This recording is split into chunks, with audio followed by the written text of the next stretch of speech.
Hello everyone, welcome back to my channel. আজ সরস্বতী পুজোর বড় ভ্লগটা তোমাদের সাথে শেয়ার করব। তো চলো আমি সারাদিন কি করছি, পুজোর দিনটা কিভাবে কাটালাম সবার সাথে তোমাদের সাথে শেয়ার করব। তো পুজোর ভ্লগটা পুজোর আগের দিন থেকেই শুরু করলাম। তো ভিডিওটা দেখতে থাকো, আশা করছি তোমাদের ভালো লাগবে। তো দাদা আর দিদি চলে গেছিল দুজনাই পুজোর বাজার করতে, আর একেবারে ঠাকুরটাও নিয়ে এসেছিল। আর এখানের এই সেটআপটা তৈরি করেছিল দাদা আর রাহুল ভাই মিলে।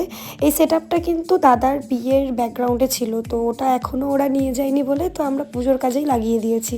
আর পুজোতে তো হোম হবে, তো তার জন্য ভাই এখানে বেলকাঠগুলোকে ছোট ছোট করে দিচ্ছিল। আর আমার অনেক দিন ধরে ব্রাশগুলো পরিষ্কার করব করে সে করাই হচ্ছে না, তো তার জন্য আজকেই ভাবলাম যে ব্রাশগুলো একটু ক্লিন করে নিই, যেহেতু কালকে মায়ের পাশে একটু ব্রাশগুলো রাখবো, তো তার জন্য ব্রাশগুলো একটু ক্লিনও করে নিলাম। তারপরেই ব্রাশগুলো টিস্যু পেপার দিয়ে খুব ভালোভাবে মুছে নিচ্ছিলাম, যাতে খুব একটা জল না থাকে। আর সকালের মধ্যে সব ব্রাশই শুকিয়ে গেছিলো। আর দিদি এদিকে আলপনা দেওয়াও শুরু করে দিয়েছে। আর হ্যাঁ, এটা কিন্তু আলতা বা ফেব্রিক কোনো কালার না, এটা হলো পোস্টার কালার, কারণ পোস্টার কালার জল দিয়ে মুছলে আবার সেটা ক্লিন হয়ে যাবে। আর যেহেতু সাদার ওপরে খড়ি মাটি দিলে খুব একটা ফুটবে না, তো তার জন্য দিদি পোস্টার কালার দিয়েই আলপনাটা দিয়েছিল। আর এদিকে দিদিকে আমি একটু হেল্প করে দিচ্ছিলাম, মানে হেল্প করছিলাম বলতে সেরকম কিছুই না, জাস্ট ওই ডটগুলো একটু দিয়ে দিচ্ছিলাম। আর এই আলপনার মাঝে যেই পদ্মটা দিয়েছে, এটা কিন্তু আমার ভীষণ পছন্দ হয়েছে। মানে শুধু পদ্মটা না, পুরো আলপনাটাই আমার খুবই পছন্দ হয়েছিল।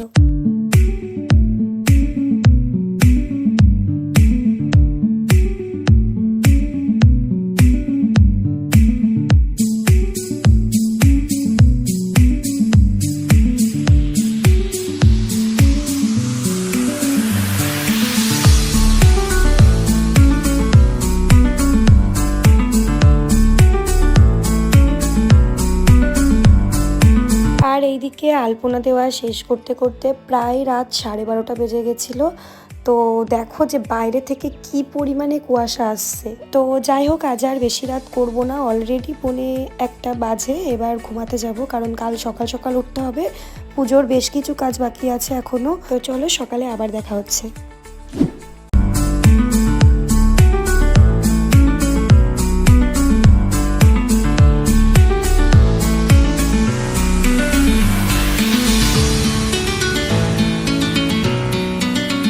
সকালে ঘুম থেকে উঠে স্নান করে একেবারে ফ্রেশ হয়ে নিয়েছি। এবার আমি পুজোর কাজে হাত দেব। আর এইদিকে ঠাকুরকে আজকে ভোগ দেওয়া হবে লুচি, সুজি, গোবিন্দভোগ চালের খিচুড়ি আর বাঁধাকপি। তো লুচির জন্য আমি এখানে ময়দা নিয়ে নিয়েছি। খুব ভালোভাবে ময়দাটাকে মেখে নেব, কারণ ভালো মাখা না হলে লুচিটা খুব একটা ভালো হয় না।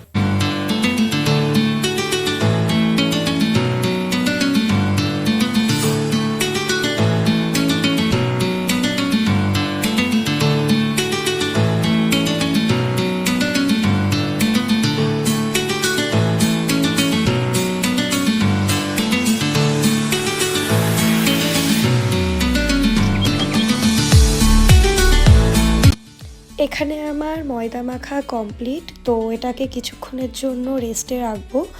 তো তারপর দিদি এই দিকের আদাগুলো কুচিয়ে নিচ্ছিল, আমি আর কাকিমা দুজনে মিলে লুচিগুলো বেলে দিচ্ছিলাম, আর এই দিকের দিদি লুচিগুলো সব ছেঁকে তুলে নিচ্ছিল। আর মা হয়তো নিচেই কফিটা বানাচ্ছিল, মানে পুজোর কফিটা এখানে হবে আর আমাদের নিজেদের খাওয়ার জন্য সেটা নিচেই তৈরি হচ্ছিল। আর এদিকে নৈবেদ্যর জন্য দিদি চাল দিয়ে, কলা দিয়ে, আরও কি দিয়ে ওটা বানাচ্ছিল। আর এখানে স্বস্তিক চিহ্ন করে নিল পুজোর ঘটের জন্য। আর এদিকে লুচি সুজি কমপ্লিট। এবার ভোগের খিচুড়ির জন্য কাকিমার ডালটা ভাজা করে নিচ্ছে আগে, তারপরেই খিচুড়িটা হবে। আর এর মধ্যেই মিন্ত্রা থেকে আমার একটা পার্সেল চলে এলো, তো তোমাদের সাথে পরে শেয়ার করছি যেটাতে কি আছে। তারপর শাড়ি টাড়ি পরে পুরো ফুল রেডি আমি। আর এবছর আমার বাইরে বেরোনো সেরকম কোনো প্ল্যান নেই, তো তার জন্য প্রথমে ভেবেছিলাম শাড়িও পরবো না। তারপরে মা বললো বারবার যে না, একটু শাড়ি পর, তো ঠিক আছে চলো শাড়ি পরলাম। আর এদিকে পুজো আমাদের শুরু হয়ে গেছে। এদিকে আমি ধুনুচিটা ধরিয়ে নিচ্ছি। আমার কিন্তু ধুনোর গন্ধ ভীষণ ভালো লাগে।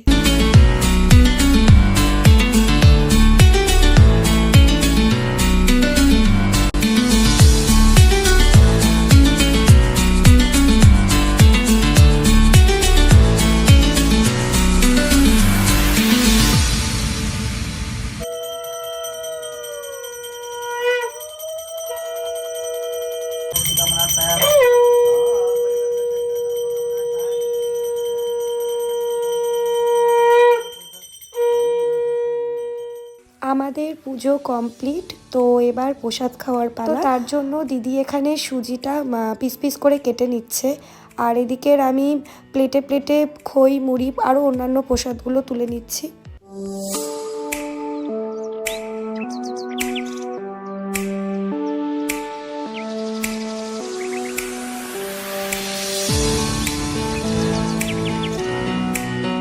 আর আমরাও যেহেতু সারাদিন উপোস, প্রচণ্ড খিদে পেয়ে গেছিলো, তো আমরাও নিজেদের জন্য প্রসাদটা নিয়ে খাওয়া শুরু করে দিলাম।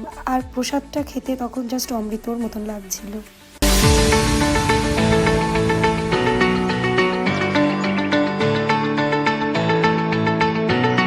আর একটু আগেই যেই পার্সেলটা এসেছিল সেটাতে ছিল একটা ওয়ান পিস। তো এই ড্রেসেরই একটা সেম ছিল রেড আর অরেঞ্জ কালার দিয়ে, যেটা আমার বেশি পছন্দ হয়েছিল, কিন্তু ওটা ছিল আউট অফ স্টক। তো যাই হোক, এটাও বেশ ভালোই লাগছিল, তো এটাই নিয়ে নিয়েছিলাম। তারপরে খিচুড়ি খেলাম।